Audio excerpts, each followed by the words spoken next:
As a ministry lead, you have all the power to make a difference in the life of a volunteer leader. Today, we're going to discuss 3 things that you can do to make a positive impact in their lives.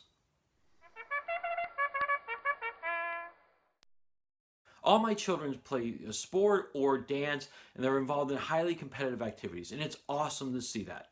And over that time, they've been exposed to a lot of different coaches. Some have been awesome and really encouraging and inspiring, and some not so good, and it's been kind of frustrating as a parent. Well, looking at these coaches, I've realized that as a ministry lead, I am a coach. Well, that's a no-brainer. But we are coaches and ministry leads.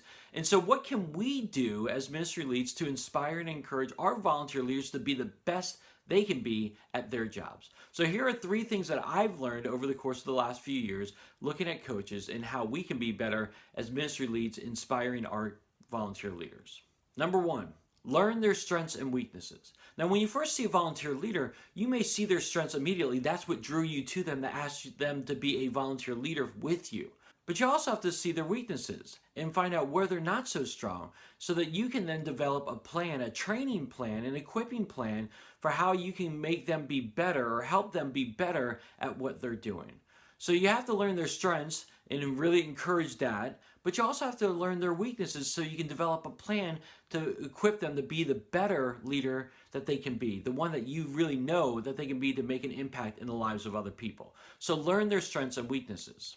Number 2, learn their love languages. Now, listen, that may seem weird as a volunteer leader that you have to learn their love languages, but this is where it applies in the sense that you have to learn what makes them tick. Is it words of encouragement? Is it a pat on the back? Is it giving them a gift of some sort? You have to really learn how they receive love and how they're going to be inspired to be better for you and for the kingdom of heaven.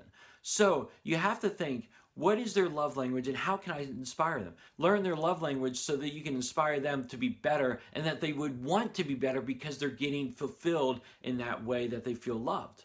So learn their love language. And number 3, this really ties the other 2 together, but it's a little bit different in this way, is just get to know them. You know, a lot of times when a volunteer leader will come, we just ask them to do their tasks and do what they need to do to be successful as a volunteer leader. But what would it look like if you just took time to be with them, took them out to coffee, hung out with them, got pizza together sometime. After an event, you guys all went as volunteer leaders somewhere and just hung out. Get to know who they are, what makes them tick. Not just their love languages and their strengths and weaknesses, but get to know their stories and who they are, what they struggle with, and what they are really good at in their own personal lives. So really get to know who they are, because then they're going to feel like you value them, not just for the work that they do for you, but because you really appreciate them and you really love them and you really care for them as a person.